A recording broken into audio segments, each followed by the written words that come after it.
I remember sitting here shaking because I felt so bad, but I still had to maintain my own composure, otherwise I wouldn't be able to help them. And I wanted them to know that, it's going to be okay. Help would come, we just couldn't tell them. 911, where's your emergency? Hey, this is police department. My name is Deborah Cooley, and I am a telecommunications operator here at Webster Police Department. I've been here for 21 years this November. My name's Tiffany Swanson. I'm lead TCO. I've been here 15 years, and I've been a dispatcher for almost 20. My name is Kathryn Hamm. I'm a lead TCO. I work the nights and weekend shift. I've been a TCO for almost 8.5 years. And I'm Dave Lucassi. I've been a TCO now for 11 years. Saturday evening, we was fixing to head to bed, me and one of my coworkers, and we were in our pajamas, and we came in dispatch, and they were just hammered with phone calls, pretty much from the Sagemont area and other areas, but primarily that Sagemont area. We were already at full staffing. I mean, our normal shifts are 3, and they had, just to prepare, given us a 4th person. So we had lead TCO Mike Hayes. So there were already 4 of us in here. Tiffany and Deborah Cooley came in, so we had 6 at that point. And as the chaos continued, I think the officers were curious as to what was going on, because the worst of it hadn't hit our direct area yet. It was southeast jurisdiction. It was moving east. And the officers came in, and we had a couple officers that used to be call takers that sat down and started answering calls because they saw we were inundated. We couldn't keep up with it. And it got to the point of what we had hundreds of calls and holding with no one to send them.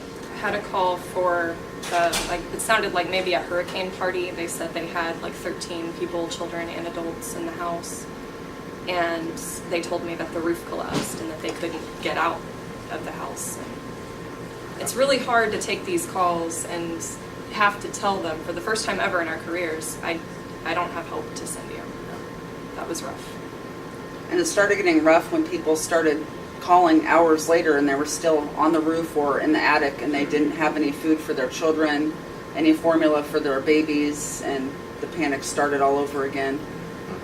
A couple days later, we started getting lots of calls about patients that are on dialysis.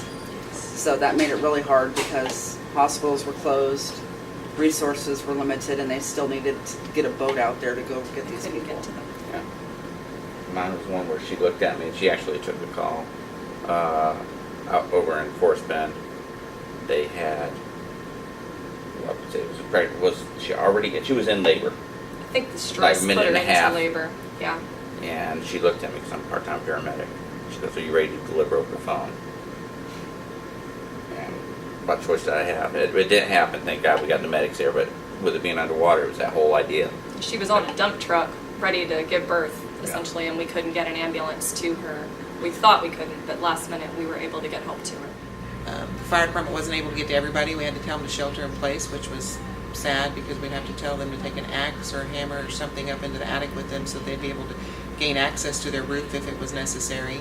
People with small children, animals, all I could do is tell them to get everything up as high as possible to keep them safe until help could arrive. The next day we did call people back to see if they'd made it out, see who was still waiting to be rescued, because Southeast had so many houses to go to, and we didn't know, there was so much public that came to assist everybody and help them too, so that was amazing. But we did do a follow-up to try to check on people. I have to give IT props too, though. They were helping us translate Spanish calls and running and bringing us bottled water. We had a public works guy in here translating Spanish phone calls as well. I mean, it was the teamwork between all these departments was incredible. Mm-hmm. We did have a dispatcher whose house is total, isn't it? Considered total, out on Clear Creek. And he made it up here to work the day after. We were shocked to see him.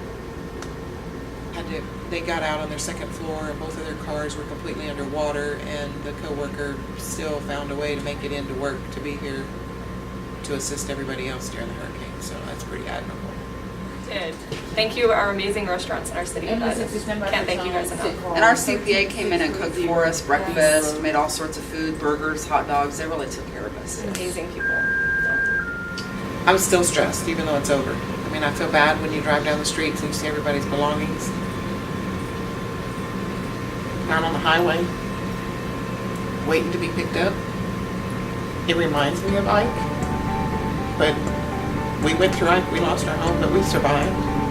And you learn that you can live with a lot less. You don't need all that stuff. So I try to let people know that it's going to be okay, that, you know, you can get by with less. You don't need all the clutter in your life.